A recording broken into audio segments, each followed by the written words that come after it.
Welcome to the Food Garden Life Show with your hosts, the Garage Gardeners, Emma and Stephen Biggs, right here on Reality Radio 101. To get on board, send us an email right now. Our email address is instudio101@gmail.com.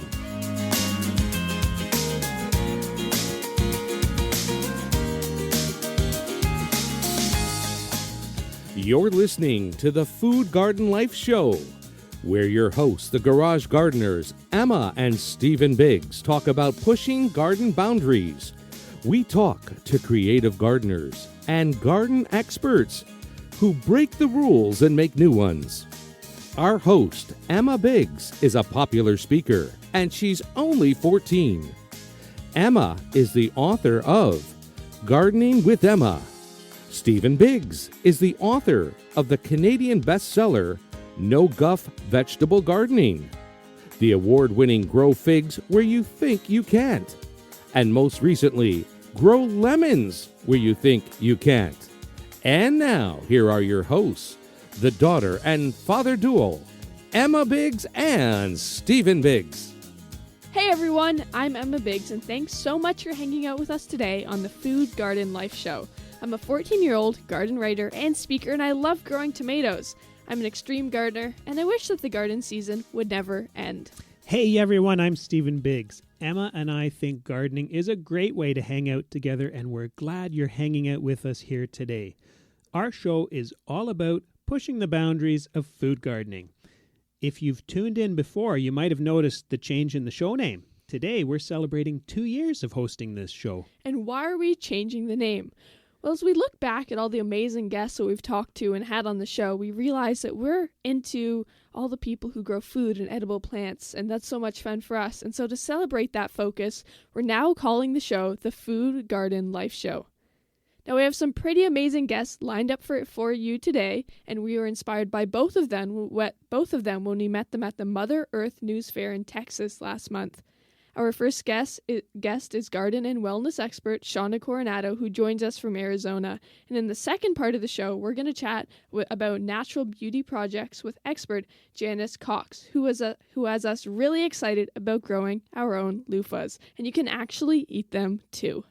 And we're giving away a book today. There's a copy of Stacked with Flavor, an anti-inflammatory cookbook with dairy-free, grain-free, and low-sugar recipes. So to get on board for that, send in your questions.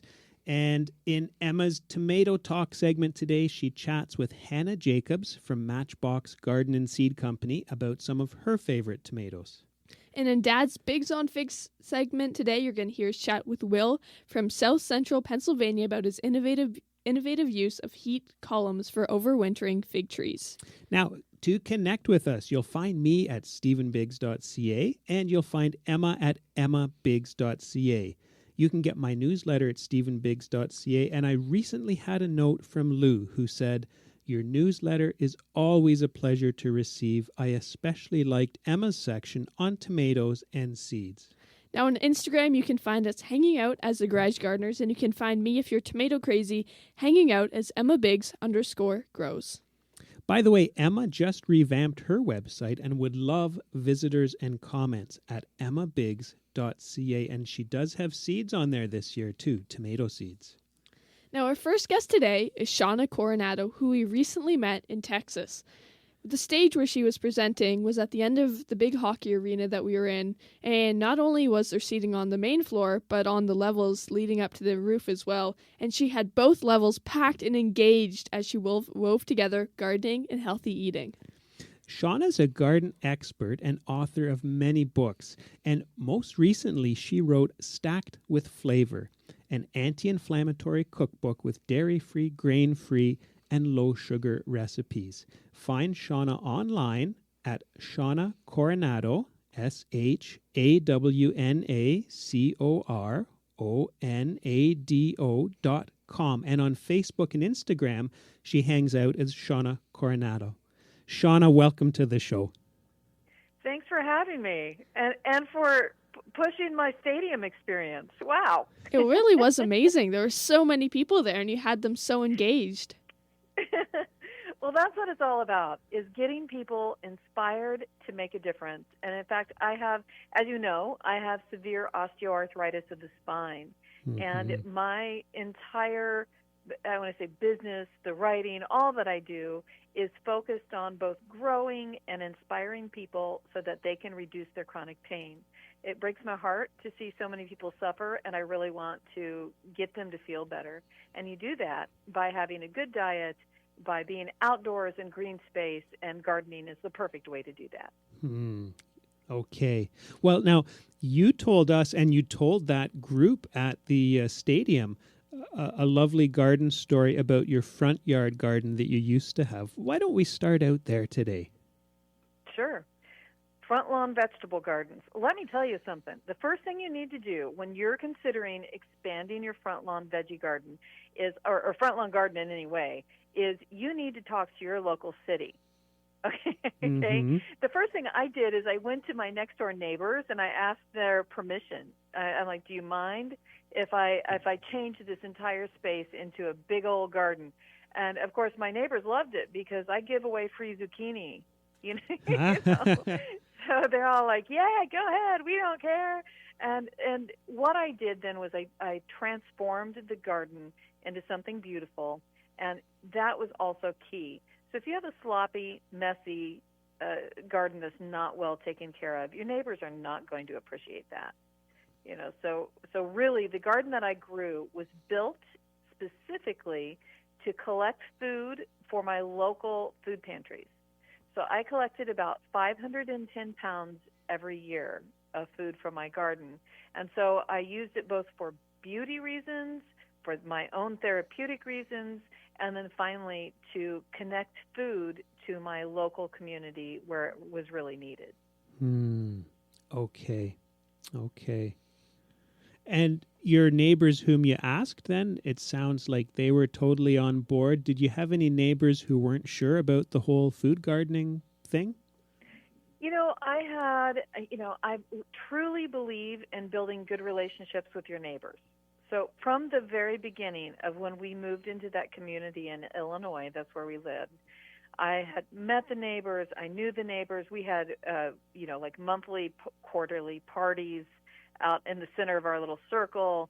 We all knew everyone. So it was very, very easy for me to go to them and not feel worried.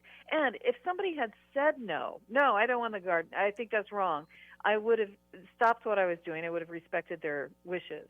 But everyone knew that I took care of my garden, that I was going to maintain it and also respect their wishes. And because of that great relationship that I had with my neighbors, I didn't have a single complaint from them. Now, who complained is once the city of Warrenville, where we lived, once this garden became more public knowledge, there were people from outside of my neighbors, that lived within the city, that complained because they felt it wasn't a traditional front yard, and they didn't like that. And so there were some complaints citywide, but they were in the minority. And so the city supported me with the front lawn. So as long as the front lawn was growing, was providing food for my community, and also looked beautiful, it's pretty hard to argue. Okay. Now, when we met you, Shawna, you showed us this beautiful picture of your front yard. It just looked absolutely incredible. And I'm wondering if maybe you could try and illustrate that for our listeners. Well, the garden itself, so the very first year I planted, a traditional road garden with rows, like your grandparents used to plant, that sort of a garden. And when I planted it, I then went to the Chicago Botanic Garden. Immediately after planting it, I went out and had this expedition to the Botanic Garden, and I saw all of these herbs and vegetables planted in like beds that were not in rows, and they were beautiful. And I'm like, oh my gosh, I planted in an ugly garden. We cannot have this. So from that point on, although I kept it weeded and good looking in that fashion, I then decided from every year forward, I would create a completely different design in the front garden, and I would use it kind of like an artistic palette. So, for example, one of the things that I had raccoons invade my house, rip off all the stone on my fireplace, and we had to rebuild the fireplace. I had the construction guys save the stone.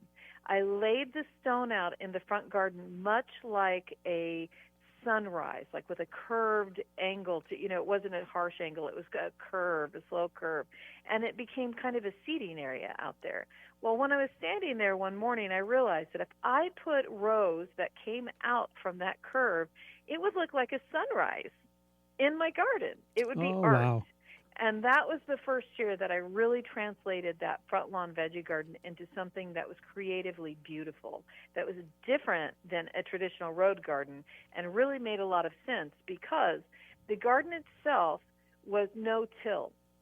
So weeding and watering, I had to water a lot, and weeding was less when all the plants were more closely planted together. Think of square foot gardening. So I used the square foot gardening techniques, but I planted in long sun rays. And it was spectacular. And the neighbors were wowed. Like, people came to my house just to see the front garden. It was like this big deal. So I love it. You're so much fun with it. Weaving together art and community in your garden. That's so nice. Yes, precisely. Hey, precisely. Shawna, and at the time, when when my daughter was very young, she's now all grown up, but when she was little, she was 2 and 3, I couldn't do the hobby of painting and doing art and that sort of thing like I really liked, because she was just too ordinary, Yeah. So the garden gave me an artistic outlet, and of course it also gave me a therapeutic outlet, because being outside makes you feel so much better. Yes. Yeah. Hey, I'll read you a shout out from Alexis by email. Front yard gardening sounds so great. And Alexis is asking if that garden was planted in pots or in the ground. In the ground. Everything was in ground. Okay. But you could easily translate that into pots. So imagine my no-till garden was based on layering soil up. Every year I would add a new layer, like 2 inches of rotted manure. The next year would be 2 inches of like leaf mold. The next year it would be mulch. The next year it would be compost, and so on and so forth. So I did have containered gardens, and I do have elevated beds that would be still considered containers. But my primary goal was in planting in ground, that I made it easier for me to manage by doing the no-till technique, and also easier for the neighbors to look at it, so that it was attractive and pretty and artistic. Right. Okay. Another shout out just came in, Shawna, from Ty, and just saying, what a fantastic topic today. Food is everything in life to keep us physically and mentally healthy. Which really ties in so well with Stacked with Flavor. So I'm feeling kind of eager to dig into Stacked with Flavor, and maybe can we talk about the story of how you came to write that book? Yes, because it is tied into that front lawn veggie garden. So what happened was I planted 3,000 vegetables on my property, and the next day I couldn't move. Now, this is not something that's unusual, because, when you do a heavy planting in the spring season, sometimes people are sore, from over-exercising, over-exertion. But this was something different. This was like such intense pain that I could barely move. And I started hunching over, and I couldn't sleep for almost 30 days after this. And I was just in such intense, tremendous pain that I had never been in before.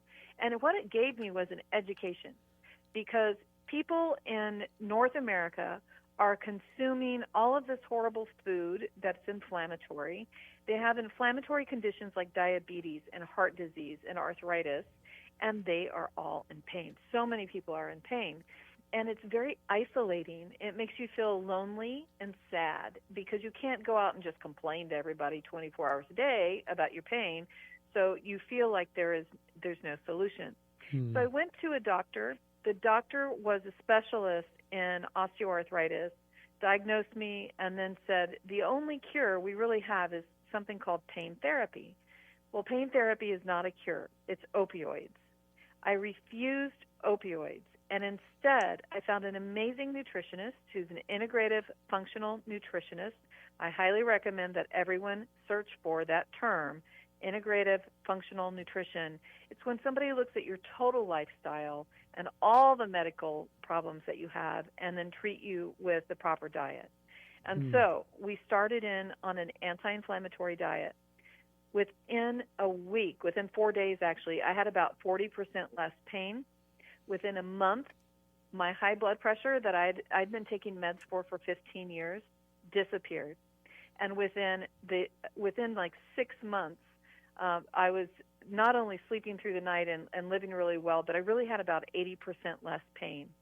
So the diagnosis of spinal osteoarthritis, there really is no cure for this. So eventually this situation, this condition will worsen. But the goal is to reduce inflammation enough so that every day of my life, until I have to go through surgeries and all of that, it is better. My quality of life is better. And my goodness, I'm telling you, I feel better than I did 20 years ago. I've been eating the diet, which is the what Stacked with Flavor is based on, is an anti-inflammatory diet with dairy-free, grain-free, and low-sugar basis. And I've been on it since 2015. It's amazing, and it's changed my life. And now what I want to do is go out and change other people's lives. So that book, at the beginning of the book, it's more than a cookbook. I actually give my specific dietary guide, and I recommend the type of nutritionist and who you should reach out to in order to start yourself on a low-pain experience like I'm experiencing. Now, Shawna, what are some top anti-inflammatory tips for anyone out there who may be struggling with what you did? Well, lots of people ask me, they want me to give you the very scientific definition of why dairy-free and grain-free might work for them. Okay, so no. Give me a scientific reason, and there are scientific reasons, but I have to tell you that an anti-inflammatory diet can be very customizable. Some people are very sensitive, for example, to Solanaceae plants. A Solanaceae plant is a tomato or a pepper or an eggplant, and in the Solanaceae family. I'm not sensitive so I eat tomatoes until my ears are red. I mean, I love tomatoes so much. I don't have a problem with the Solanaceae family. How do you know that? You don't understand the anti-inflammatory property of something and how it affects your personal body until you go through an elimination period. And that's what I describe in the book. I eliminated for between 30 and 60 days, I eliminated all grains, all dairy, and a small list of other foods, and then I gradually reintroduced those. So essentially, this diet is a variation of the Mediterranean diet. It promotes whole foods, lots of vegetable, chicken, fish, eggs, healthy oils, healthy fats, and reduces and eliminates all the food that we know that's just cruddy food, donuts, ultra-processed things, and instead encourages you to eat and grow fresh veg. I want more people eating vegetables. You don't have to be a vegan to eat healthy. You can be also eating proteins of various sorts, but I want more and more people to eat healthy vegetables. And in the book, you talk repeatedly about having fresh vegetables, and so I think that's such a good tie-in with food gardening. Mm-hmm. Yeah. I do too. I really do. I want more people to grow. Here's the other thing. You go to the grocery store and sometimes you can't find organic. And by the way, I know organic is expensive. I usually encourage people, if they have a limited budget, to buy organic the organic food that they eat the most. For example, my favorite food is eggs. I eat the most eggs. Okay, I mean, instead of chicken and fish and things I eat a lot of eggs. So I get organic eggs because they have less chemicals in them. And I feel the same way about vegetable. If I could give you a favorite vegetable of mine, it's probably cauliflower. I use it for everything. I grind it up and use it as rice. Cauliflower rice, yeah.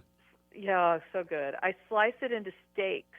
And if you've ever had taco steaks, so good. Use taco seasoning on top of the the cauliflower steak and bake it until it's nice and roasty toasty in the oven. It is so good on a taco. I mean, it's just really, really good. And so creating a smart plan for the foods that you more commonly eat by making them organic is certainly a smart idea, but you can be growing organic, clearly. And when you can't find it at the grocery store, you've got it right out in your garden. It makes it easy peasy compared to trying to search for foods you might have more difficulty finding. Very good. Well, we just had a note come in from Blaine just saying what a beautiful show today. So many people can benefit from this advice. And also asking whether you have a website. Do you want to tell us again what your website is? Oh, sure. Yes, I have a website. It's shawnacoronado.com. It's just my name. And here's the thing. I'm so excited. Finally, after 10 years of writing books, I've written 8 books. I'm finally going to have an email list, and I'm going to start sending people information on recipes and gardening and all kinds of different things that are all based on wellness. So please go out to my website and sign up. I would love to see you on my list and connect with you. And it's just shawnacoronado.com. Okay. Well, in the book, you talk a lot about, well, as the title indicates, about flavor, because I think we've all had healthy food that is bland. And so you go into things like rubs and spices, and you prepare a lot of these things yourself. Do you want to give us an example of some of those, Shawna? Yeah, absolutely. And I'll tell you why I got on this. A man came up to me at one of my shows, and now it's like many people come up and say this, but this man came up and he said, I got the sugar. In south of the U.S., that means I got the diabetes. I got the sugar. And I need your help. And I'm like, what are you talking about? What do I do? Well, it turns out that when you stop eating hamburgers, the flavor in healthy food isn't as much as the hamburger. And there's a reason why. When you have a hamburger bun, there's artificial ingredients that are added to that bun and artificial flavorings in order to give it more flavor. The same for the meat, by the way, and the same for the cheese, and the same for... So when you go on a diet and people say, oh, it's so bland, the diabetes diet, it's just so bland. It's bland because you're taking out all the crud that that's artificial, that are in all these box goods that you normally eat. And so the secret is to add flavor. And that got me started adding seasoning mixes to my vegetables. So, for example, I'll roast cauliflower, a little olive oil, a couple tablespoons of seasoning, in the oven for 30 to 40 minutes, shebang. It is so intensely flavored compared to just plain broccoli in the microwave, which is what a lot of Americans have gone to cooking, only not roasting it, but microwaving it. And so this is a new way, that's really an old-fashioned way to cook, which is super easy and gives you a lot of flavor. So went to all the big box stores. I'm buying up all these seasoning mixes. Then I turn around and I look at the ingredient list. Man, was I shocked. My favorite was, it's called Smack Your Mama seasoning mix, okay? Please don't go Smack Your Mama. But it's called Smack Your Mama seasoning mix. And I'm like, I love this. It's so good.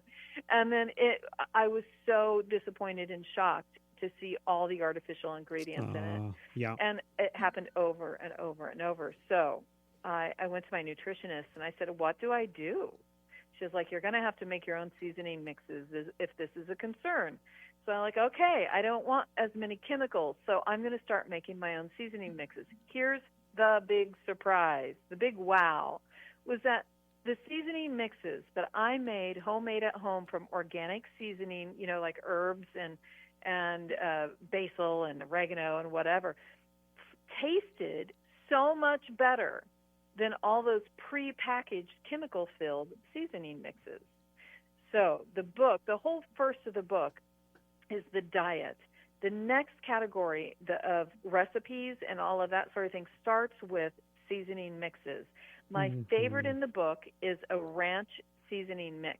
You can make ranch dressing out of it, but what I do with the ranch dressing seasoning mix is I use a little olive oil and I sprinkle it over chicken and bake the chicken. Oh, to die for.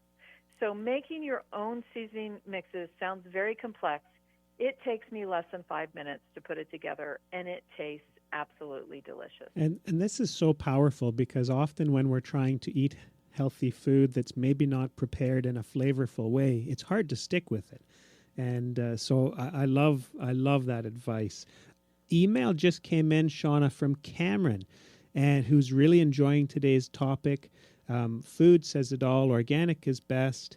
And grow your own, bless you guys. So some nice feedback on the topic for today. And this is Awesome. really interesting because I was just talking to Dad on the way here because I've been taking salads a few days a week for lunch to school. And they're actually so delicious. It's so much better than me otherwise taking crackers and cheese to school. And it also saves a lot of money when I grow microgreens on my windowsill, or we grow our own veggies at home too. So it can be very inexpensive to grow your own organically, and it can taste so good too. Absolutely, Emma. In fact, I interviewed in a previous book called The Wellness Garden that I wrote. I wrote about therapeutic gardening and about gardening for vegetables, specifically for vitamins. Okay, I met and interviewed Rick Bayless. Rick Bayless is the famous chef from Frontera Grill who writes about Mexican cuisine and cooking. I went to his home in Chicago, and I interviewed him in his garden. It was amazing. He had this, it was less than a half acre, okay, so this small space that was growing microgreens all summer long in Illinois. And because they have hard winters in Chicago, and here he is growing these microgreens.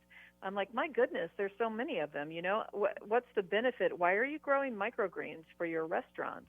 And he's like, listen, we produce 3,000 pounds of microgreens every summer, and we're growing them because a microgreen has that condensed nutritional value. One microgreen has way more nutritional value than an entire head of broccoli. Yeah. So what you're getting is this intense flavor and also intense nutrition. So I'm with you, Emma. I really think people should be growing their own microgreens. You can grow that all winter long. You don't have to wait for summer to happen. And he used them as a decoration on people's, he used them like as a topping on a dish. But the truth was, he's like, but I'm tricking them. They're going to eat this microgreen thinking it's just this little pretty thing, but really it's probably the most nutritionally valued item on the plate. Yeah. Well, Shawna, we're getting to the time where we need to finish up. And a big thank you from both of us for sharing the story of your front yard garden and your journey into the anti-inflammatory diet. Well, thank you so much for having me, and I am so excited to hear the next loofah story from Miss Cox. She's amazing. She is. We're excited about that, too. So thank you very much. Thank you. Have a good one. You Bye. too. Bye.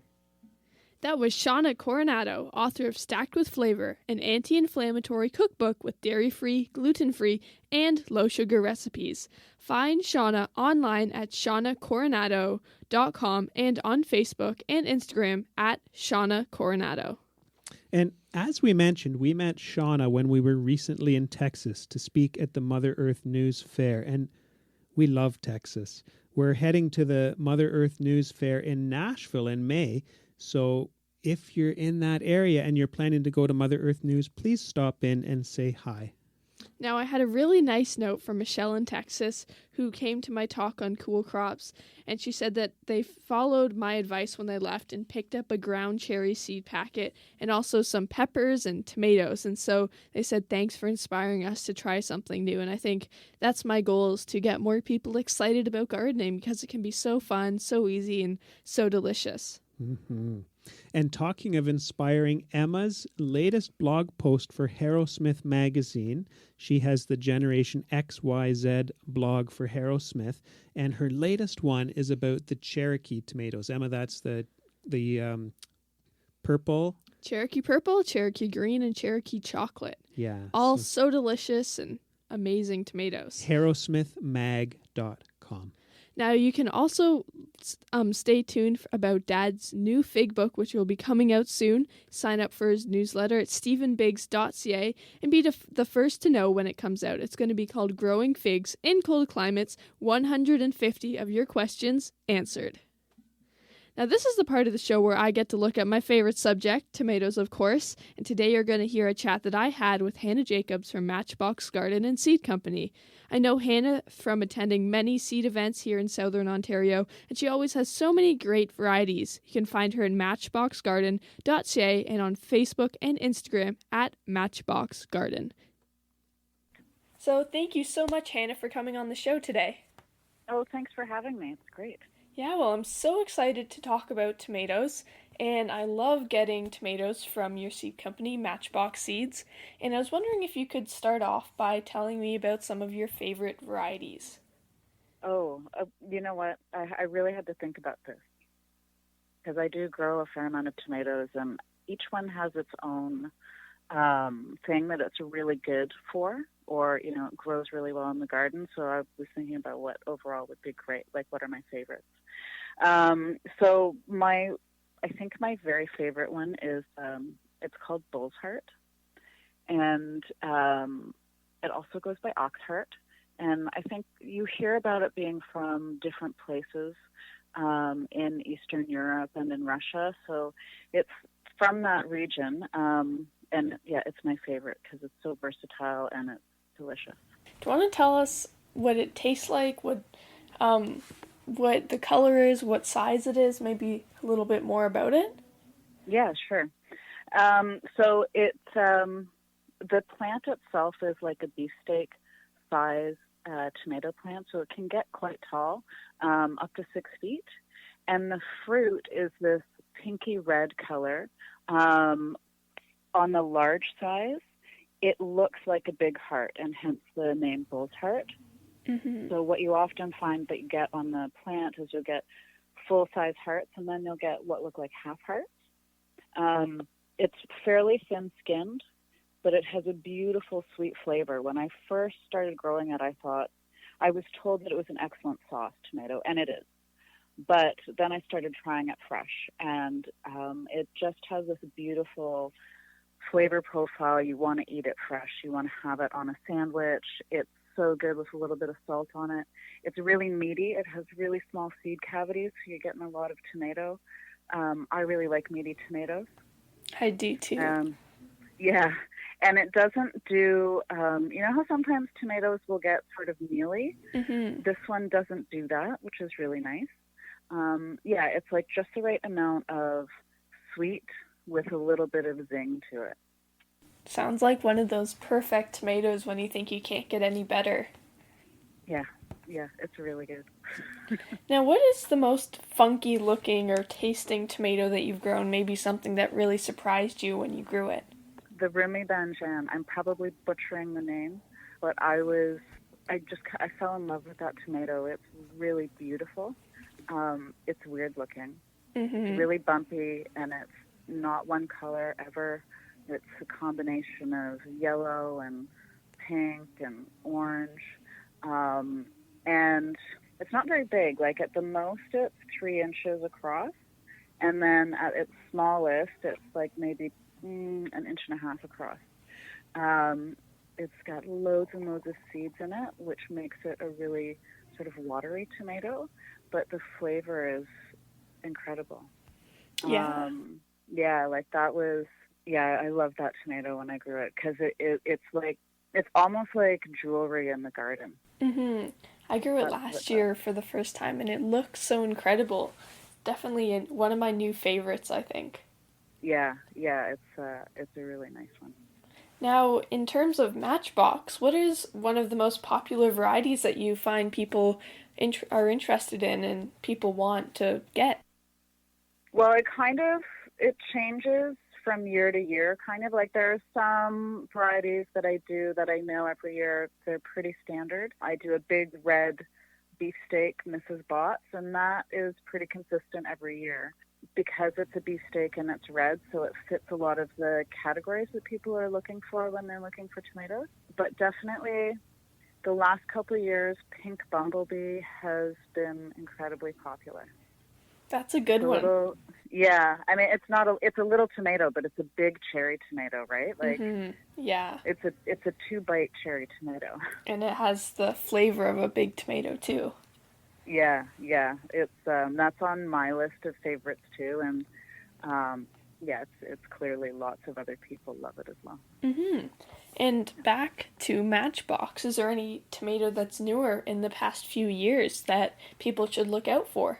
Well, last year I did a grow out for seed production on these. It's actually 3 tomatoes, and I've been working on them for a couple of years. They were 3 varieties that were gifted to me by a woman that we know. She's from Austria originally, and so she brought some seed with her that her aunts and her grandmothers had been saving for years and years and years and passing them down.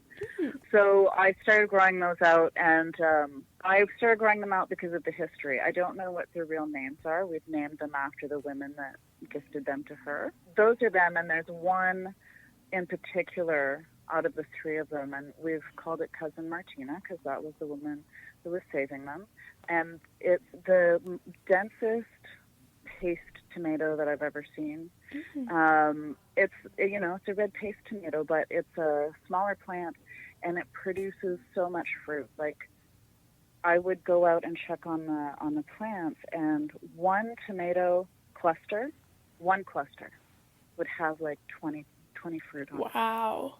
Yeah. Sounds incredible. Yeah. And it's really meaty. It's really dense. I wouldn't make sauce with it. I tried. But it just has no water to it.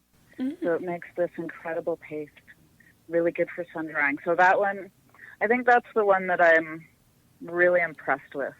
And I guess right now. that those are varieties that people can only get at Matchbox too. So. Yeah, because I really like finding those special. I love the story.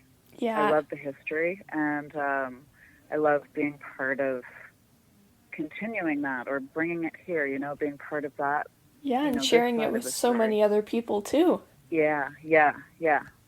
Well, thank you, Hannah, for talking with me today, and I hope that everyone finds Matchbox Seeds, goes and get some of these awesome varieties. Well, thanks so much for having me, Emma. It was really great to talk about tomatoes. Yeah, thanks so much. Okay, bye.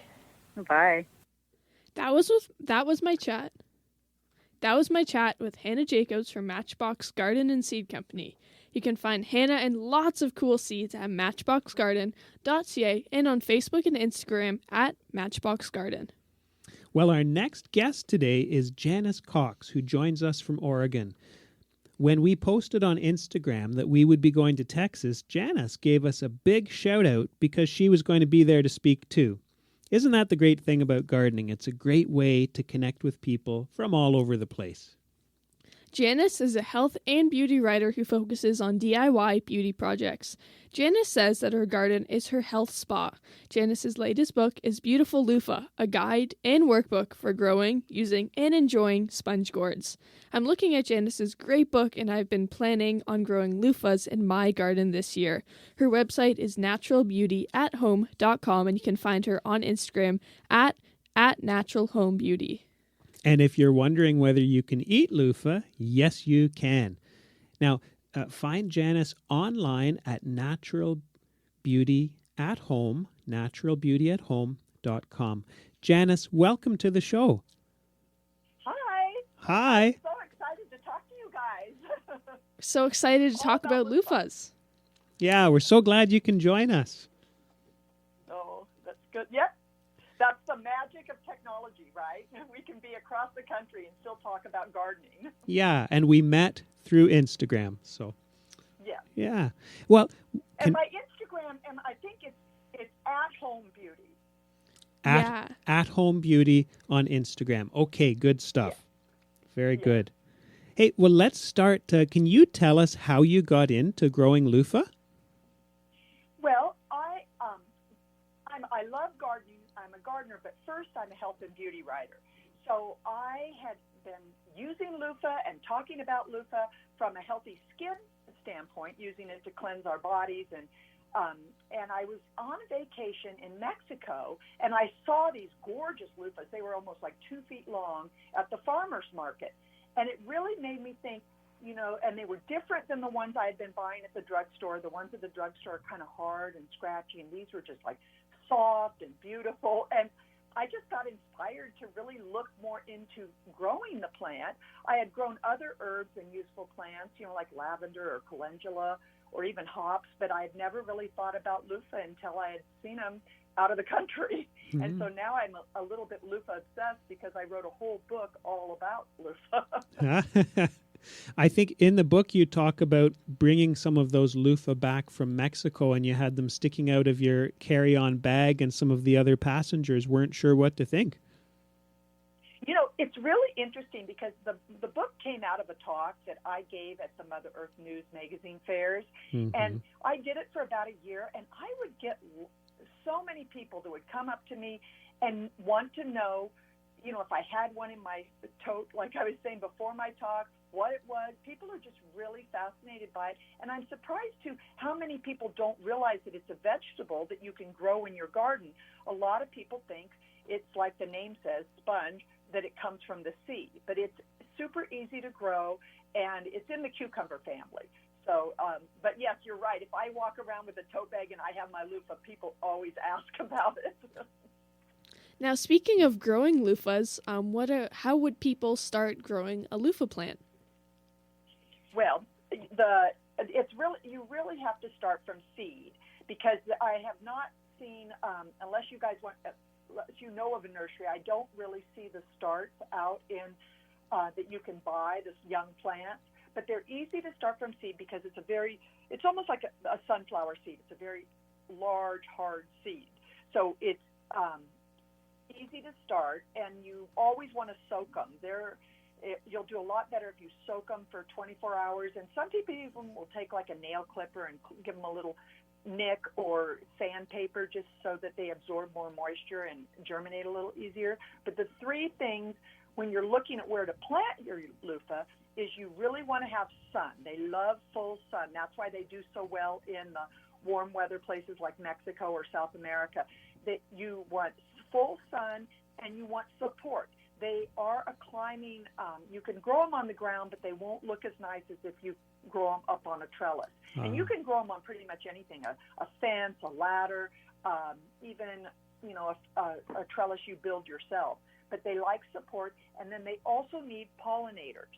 So if you have plants that attract pollinators, like lavender, in your garden, that's a really nice place to have your loofah, you know, over by your pollinator plants, or just, you know, so that you get that natural pollination. If you don't have pollinators, that's okay, because in the book you can do it yourself, because you can just by taking the male and female flower and kind of touching them together to get them to pollinate. But the three things are sun, support, and pollination.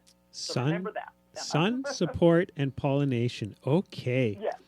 Now, in terms of using loofah, we'll get to cooking it in a bit, but a couple of things jumped out at me in the book that I'd never thought of. But you had a self-watering pot, and then you were using loofah for arranging flowers, too. Can you tell us about those? Yes. Well, loofah really is a useful plant. I mean, that you can use not just to clean your skin. And because it absorbs and moisture so well, I mean, people use it as a sponge to clean not just their home, but their pots and pans, their garden stuff. But when I'm done with a loofah, like maybe one that I've used in the bath, but I no longer want to use on my skin, or I've used maybe to wash in my kitchen, you can throw those in the bottom of your pot. They do compost very nicely, but it will also kind of absorb moisture and almost make it like a self-watering pot. So if you have other plants, then you put your potting soil on top, and it will keep moisture in your pot from drying out. Does that make sense? Yeah. And then I use it kind of as a natural, I guess it's an old-fashioned name for it, but a frog, which is something that helps your plant stand up straight in the vase, and it's soft, and so it will also keep your stems hydrated, but you can just cut a loofah to the size of your flower vase and stick it in there, and then it'll help with when you're arranging flowers. That one really caught my eye because a friend recently asked me about substitutes for that green horticultural foam, and I didn't have any ideas, but now I can go back and say loofah. Yes, you can. It works. I know people are kind of anti-foam now, and so chicken wire works really well, but the loofah, especially for sturdy stems, or you can even take a screwdriver or a nail and make holes, perforate it if you need more, how can I say it, more areas for arranging. But if you look at the end of it, it also kind of has natural down the channels where the seeds were inside the sponge are good for flower arranging. So yes, that's a whole new thing. I guess we're starting a no foam movement with loofah. Love it. Now, if someone wants to eat loofahs, what should they do? Because Donna just emailed in saying, commenting that she didn't know that loofahs are edible, and she asked whether it's like shredded wheat. So if you want to eat them, when should you pick them, and how do you recommend preparing them? Okay, well, for Donna, yes, you can eat them, but you have to pick them when they're young and tender, so maybe 6 or 8 inches in size before they develop into the sponge, because the sponge is really the skeleton of the vegetable when it's all the way to full maturity and has almost like dried out. So when they're small, you can pick them like you would a squash or a cucumber, and people tend to, they're kind of like a zucchini or an okra taste. They're not super flavorful. They're really nice for added fiber and texture, like in stir fries, or you can make pickles with them, or you could even make like a morning bread or muffin. They're that kind of a vegetable. So by themselves, they're not super flavorful, but they are very helpful when mixed with other ingredients. Does that make sense? Yeah, so they're one of those multi-use vegetables that you can enjoy in pretty much everything. Yes, that's right. It really is a good plant because they have beautiful flowers. They have these bright yellow flowers that, look great in the garden. They, when they're small, you can eat, they're edible. And then as they get larger, they become a sponge, but they create a natural fiber. You can take the loofah and split it lengthwise and cut out the core and then flatten it, and you have a fiber that people have used, like the Egyptians used it to make sandals. I think I think maybe World War II, the Navy used it as a filter, an oil filter, and people use them as natural filters that way. And then it's a crafting material. I've seen even in pet stores, they've sold chew toys for dogs, made out of loofah, and things for parrots, I think, to chew on. But you can sew with it. Just use a heavy needle on your sewing machine, but you can sew it by hand, too, very easily. Wow. So versatile. So many things you can do with it. I hope you guys grow it this year, because I want to see what you do with it. So we have the seed all ready to go, right, Emma? Oh, yeah. But we haven't planted it yet. I hope we're not too late. No. Well, I don't know your growing season. I know here in Oregon, I can't really put anything outside till May. So I've started them inside, but they really like to be warm. So you don't want to have any chance of frost. So you want to keep them warm and happy inside. Okay. Now, we don't have too many loofah seeds right now because we're just getting into loofah. But one other thing that jumped out at me in the book is roasted loofah seeds. Yes, one thing about loofah is if you are growing it, you will end up with a lot of seeds because the average plant probably produces maybe 10 to 12 sponges, and inside each sponge is probably anywhere from 150 to 200 seeds. Wow. So I have in my book a invitation to have a seed exchange party, because you will be a big hit at any seed exchange if people don't have loofah. But if you have a lot of extra, you can roast them like you do pumpkin seeds. When you carve your jack-o'-lanterns and you have the seeds, you can use the loofah seeds like you do that way, and sprinkle them in salads or eat them as a snack or put them in a trail mix. Now, when you're giving loofah talks, it's amazing how it's grown into a book and a whole talk. Are there a couple of questions that always come up that people are wondering about with loofah?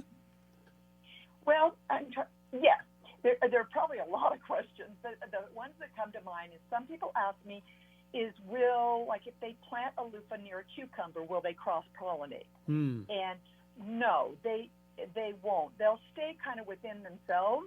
Like if you had two different varieties of loofah, you might get some cross-pollination, but they're not going to jump out and cross-pollinate like with your gourds or other vegetables in the same family. Okay. And I'm trying to think another question. People want to know just how to clean the loofah, especially if you're using it in the kitchen to clean your pots and pans or in the bath to clean your body. Over time it will get, things inside the sponge that you don't really want to spread all over especially not on your body. So here's a little care and usage of loofah. You want to keep it clean and dry between uses because that'll make sure you don't have any bacteria growing.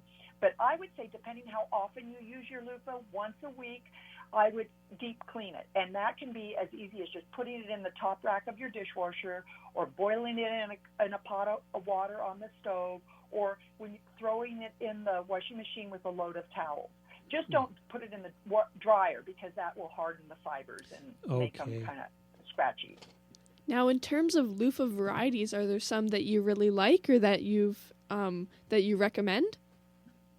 The one that is the most popular and easy to grow is the I got to think it's the Egyptian one. Now I got to think of the botanical name of it, but it will say, loofah sponge. There's a wild one that people use like as a house plant, but the sponges on that one is they're almost small, like little round egg-shaped ones. So I would not, if you're looking for a big, large sponge, look for the ones that are called like dish rag gourds or, do you guys, let me look up. Do you know what I'll do? You don't have to look it up now, Janice, but... The wild ones are the ones that are like, you guys are better at botanical names than I am. Operculata, it's like Operculata, and that's kind of the round little ones. But the ones that are big are the ones that have Egypt in the name. Okay, and I'll post on the, when I put up the podcast, if people want that name, I'll put up that name for the Egyptian one so people can look specifically for that. Yeah, I have yes, because that's I have to find it. I had it written down. It's like, but yeah. I saw it in the book, so we don't have to worry about it. I'll post that for everybody afterwards. Thank you for helping me. Yeah. Well, we're getting to the point where we'll need to finish up, and just a big thank you because both Emma and I are very inspired to grow loofah now. Oh, good. I hope you do. And I'm inspired by you guys too. I was just reading Emma's book this morning, and I kind of want to do a color garden. Maybe with loofah being yellow flowers, maybe I'll have to do a yellow garden. Oh yeah, that would be beautiful. Yeah. Okay, well, we have to swap pictures at the end of the season. We'll send you loofah ones, and then we'll be interested to hear about the color loofah garden. That sounds good. Perfect. That's a deal. Okay. Janice, thanks again. Thank you, guys. Okay. Bye. Thank you. See you again soon. Yes. Bye. Bye. That was Janice Cox. Janice's website is Natural Beauty at Home, and on Instagram, At Home Beauty. And Janice's book is Beautiful Loofah, a guide and workbook for growing, using, and enjoying sponge gourds. I really recommend it. It's a wonderful book. Now, we're at the part of the show where we look at growing figs in cold climates. And by the way, if you've ever thought it's way too cool for you to grow figs, I recently had an email from Kirk in Whitehorse, Yukon, who's eager to see how figs do in his long summer days because he knows gardeners in Alaska with figs. Now, in today's segment, we're in for a real treat because I had a fascinating chat with Will Pananas from Chambersburg, Pennsylvania. And Will got in touch with me about 5 years back with his fig overwintering method, and I'll let him tell us all about it. Now, here is my chat with Will. I have on the line with me Will Pananas from Chambersburg, Pennsylvania. And in my last email exchange with Will, He told me he harvested about 800, 900 figs last season, and he's got a great overwintering method. So, Will, welcome to the Bigs on Figs segment, and thanks for joining us on the show. Oh, thanks for having me, Steve. Why don't we start out, Will, just by talking about what your climate's like? What are your growing conditions? Well, we're in growing hardiness zone 6B. I have about 10 fig trees now that are in ground here in south central Pennsylvania. Mm-hmm. And I plant them close to the house, and I take advantage of the solar latent heat from the wall of the house, and I really try to harvest the water from the gutter overhead, mm-hmm. which is very important to the fig tree. And I also find putting it close to the wall makes electricity easily accessible so that I can have some warmth in the wintertime. Okay. And in a minute, I'll ask you about the winter, but why don't we also talk about how you got into growing figs? Well, that's interesting. Through my father and grandfather and maternal grandfather, they both grew figs. Now, my maternal grandfather, it's interesting, he always wrapped his figs. My father and mother, who were great, oh my, they had a farmette, and we grew 50 fruit trees, and we had grapes, and we had a large vegetable garden and flowers, and we had a date tree, and we had this fig tree. But we operated a family business, and our biggest season was Christmas. So just when you're supposed to be wrapping your tree for winter, you were too busy trying to maintain your business. So I would witness every winter, when the leaves fell off, there were dozens and dozens of figs on the plant that never had gotten to maturity. And so that was an impetus for me to say, if I want to enjoy fresh figs, I need to wrap this tree up. So I started wrapping, and by the way, my father's tree this year is 70 years old, so I still have a cutting from it, and I have a big tree, and I enjoy it. And of course, so I started wrapping all my trees, and then we started to get some wild winters where we had periods of 0 degrees, and they extended for several days, and that's too much for a fig tree. It will freeze to the ground. So I said to myself, and that's what brought about this heat tube idea, I need to put some sort of heat.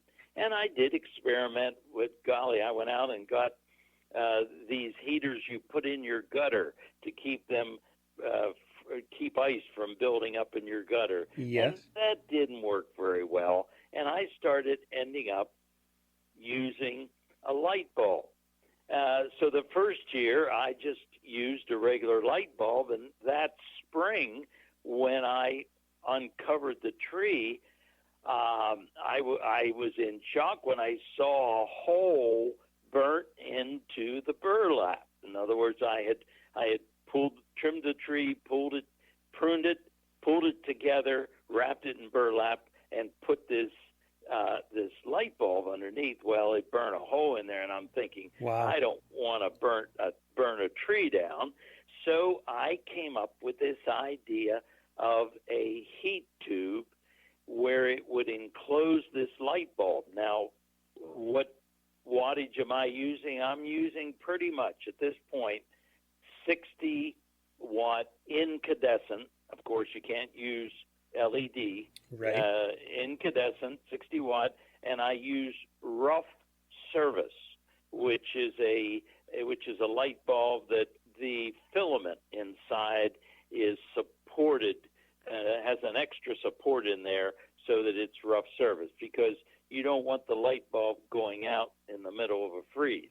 Oh. So I get an exhaust tube from a hot water heater, which is 3 inches in diameter. Mm-hmm. And I get a porcelain socket, and I attach this to the inside of the tube, and I screw my light bulb in, and when I turn the light on, it produces a column of warmth, and I attach this with a cord of some sort right against the burlap that I wrap right around the first wrap around the tree. Okay. And so that's how I got started, through my father and maternal grandfather, and then had endeavored to have fresh figs and knew I needed to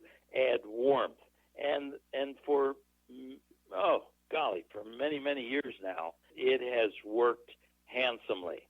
And if the tree gets, I have a couple of big trees Mm-hmm. that extend up 10, 11, 12 feet. I use a 100-watt bulb in that. Okay. So it's very interesting, but it works. And you, what switches on the light bulb? Does it only go on in cold weather, or is it on all the time? No, I only turn it on. I put it. I have this all set out, extension cords, and I only turn it on when the temperature gets down to 15 degrees above zero, and then I keep it on 24/7 until the temperature comes back up to 20 degrees, and then I turn the bulb off. And so now you said about 10 trees like this? And About 10 trees, yes. I like to go with the closed eye varieties because they tend to not sour. We had a fall, of course, about 3 years ago, that it was so humid and rainy and warm, and it soured. Oh my gosh, it split my figs, unbelievable, but it soured them, especially in the ones that had more of an open eye. Right. Will, thank you so much for telling us about how you're getting figs in south central Pennsylvania, and I just love the idea of the heat tube. Well, that was my chat with Will Pananis from Pennsylvania. And if you look on my blog, you'll find photos from Will that I posted in 2015. The post is titled Making a Heat Column for In-Ground Fig Plants, and that's at stephenbiggs.ca. Look up the Biggs on Figs blog, and that's an old post, but Will has promised me new photos this fall, so we will have an update on this method. Now, Emma, I believe it's time to draw for a copy of Shawna's book, Stacked with Flavor. It's giveaway time for Stacked with Flavor by Shawna Coronado, an anti-inflammatory cookbook with dairy-free, gluten, grain-free, and low-sugar recipes. Gary's given us the drum roll sound. Yeah. We have Ty W. is the winner of Shawna's book. It really is a fantastic flavor. As we were listening to Dad's Fig segment, I was looking through it. The photos are amazing. The recipes look like they're so easy to make. It even gets me wanting to do some cooking at home. So Ty will get you to email into the station again with your address, and a copy of that book will go out. So thank you, everybody. And the Food Gardening Life show is just about over for today. A big thanks to our guests for joining us on the show. And if you have ideas for guests for future shows, people who push the boundaries, people who grow food, please send us your ideas through my website, stephenbiggs.ca. We love sharing those good news stories. You can also connect with us on Instagram, where we hang out as Garage Gardeners, and you can find Emma on Instagram as @EmmaBiggs_grows. If you use Apple Podcasts, Stitcher, Google Play, you can subscribe to the podcast there. And if you like what we do, we'd love it if you'd review us. You're listening to the Food Garden Life Show. I'm Stephen Biggs. And I'm Emma Biggs. Thanks for tuning in.